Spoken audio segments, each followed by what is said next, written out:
Exercise 10.2 class 10th 2 question रह गया था।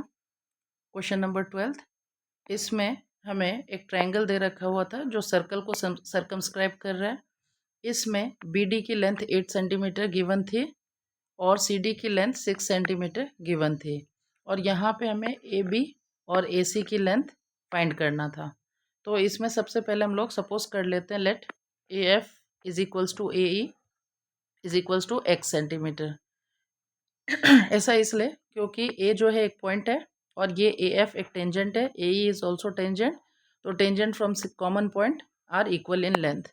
तो इसी तरीके से सी डी अगर 6 गिवन है तो सी एफ भी हमारा 6 हो जाएगा। बी डी 8 गिवन है सो बी इज ऑल्सो 8 सेंटीमीटर।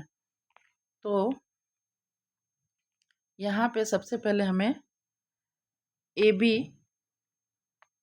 जो है फुल लेंथ फाइंड कर लेते हैं। इसको तो हमने एक्स सपोज कर लिया और ये पोर्शन हमारा 8 है।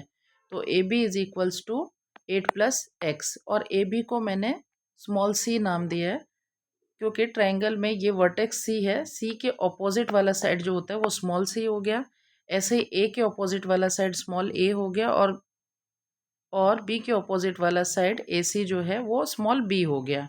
सो A C is equals to small B is equals to 6 plus X और बी सी और C B is equals to small A 6 plus 8 यानी 14 सेंटीमीटर। ये पहले तो हमने साइड्स लिख लिया।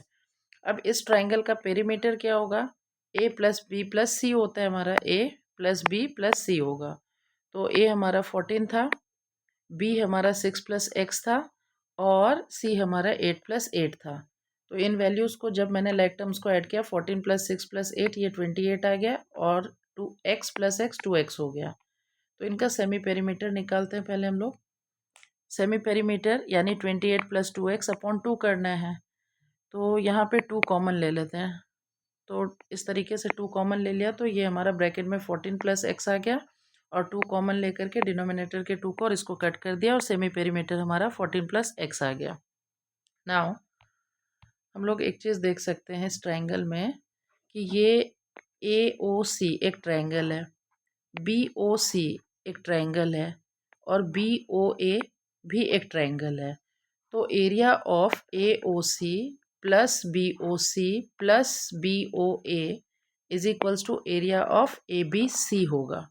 और एरिया फाइंड करने के कई फॉर्मूले होते हैं और दो फॉर्मूलों को आपस में इक्वेट कर देंगे तो जो वैल्यू हमें नहीं पता है उस वैल्यू को निकाला जा सकता है। तो यहाँ अब हम लोग नेक्स्ट स्टेप में यही करेंगे। सेमी पेरीमीटर मैंने निकालना सिखा दिया था। Area of A B C is equals to area of A O B plus B O C plus A O सी।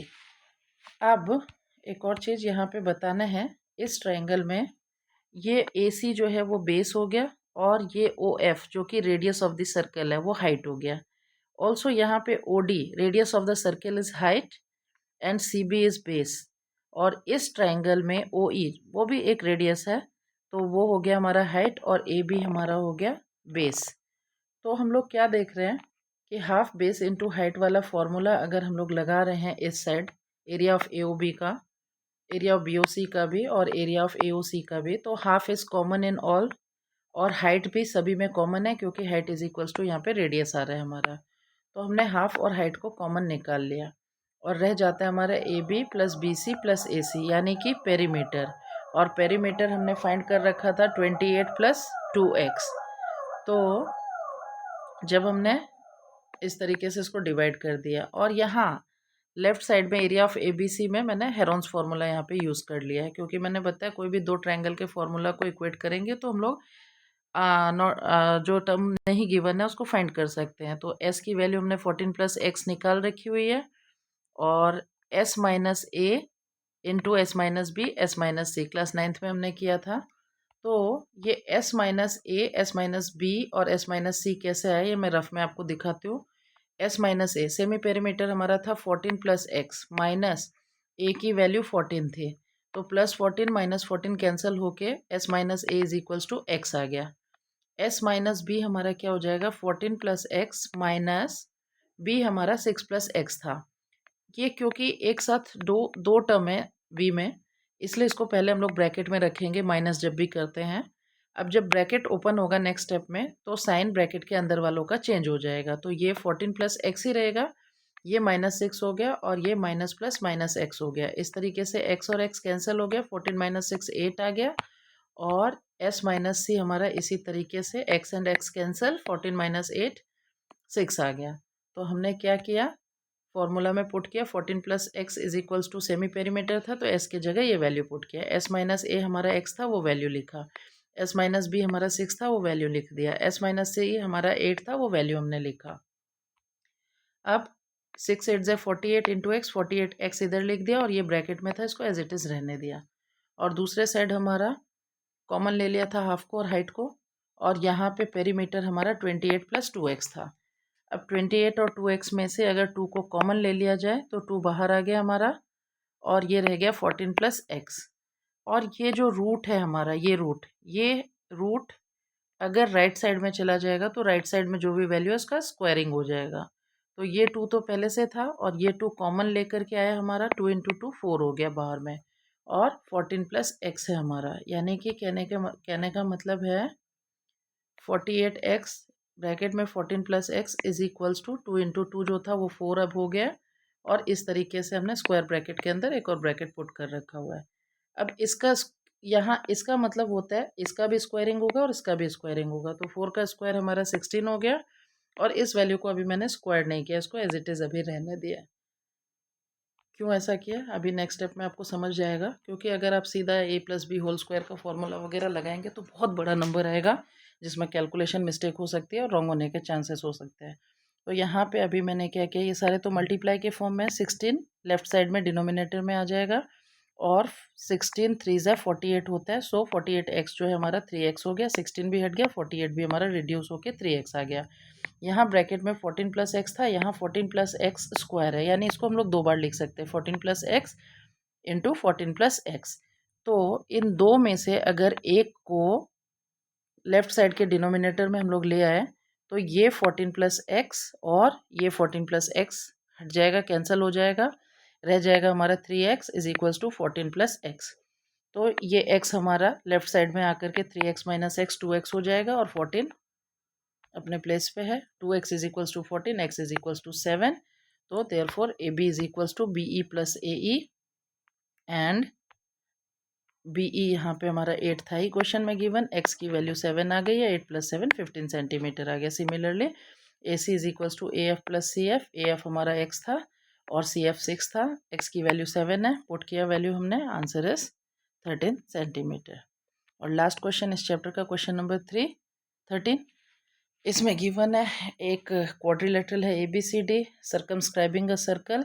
यहाँ पे प्रूफ करना है angle form opposite angles of a quadrilateral formed at the centre of the circle are supplementary, यानी कि angle BOC and angle AOD को 180 degree proof करना है। Similarly AOB और DOC को 180 डिग्री प्रूफ करना है।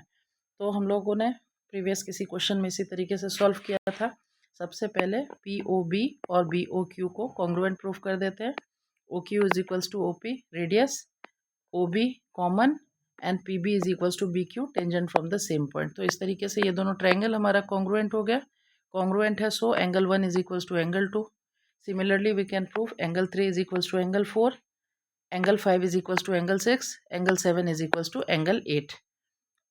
अब हम लोग क्या करेंगे, सभी को ऐड कर देते हैं, एंगल 1 2 3 4 5 6 7 8 को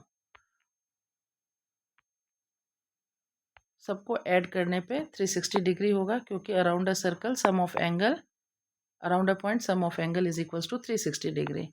अब angle 1 is equals to angle 2 था, इसीलिए एंगल 1 का नाम एंगल 2 रख दिया। Angle 3 is equals to angle 4 था, इसीलिए हमने एंगल 4 का नाम एंगल 3 रख दिया। Angle 5 is equals to angle 6 था, इसीलिए एंगल 5 का नाम हमने एंगल 6 रखा। Angle 7 is equals to angle 8 था, इसीलिए हमने एंगल 8 का नाम एंगल 7 रखा। तो ये ऐड होकर के 2 एंगल 2 हो गया, 2 एंगल 3 हो गया, 2 एंगल 6, 2 एंगल 7। अब सबके 2 को कॉमन अगर हम लोग ले लें, एंगल 2 प्लस 3 हमारा हो जाता है एंगल BOC। अब यहाँ पे बच्चे कई बार ये पूछ देते हैं कि इसका नाम हमने एंगल 2 क्यों रखा है, इसका नाम एंगल 1 क्यों नहीं रख सकते हैं। तो मैंने ऑपोजिट एंगल को एक साथ लाने के लिए यहाँ पे एंगल 2 लिखा है। डायग्राम देख करके आप सॉल्व करेंगे तो समझ में आ जाएगा।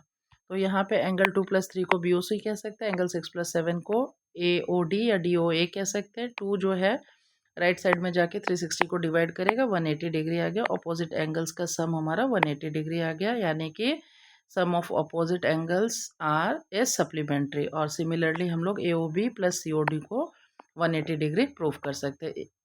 इसके अलावा इस चैप्टर में एग्जाम्पल नंबर 2 जो है वो बहुत ही इंपॉर्टेंट है। ऑलमोस्ट एवरी ईयर या ऑल्टरनेट ईयर में वो क्वेश्चन आते ही है। तो NCERT का एग्जाम्पल नंबर 2 जो है वो किसी दिन डिस्कस करेंगे। Thank you for today.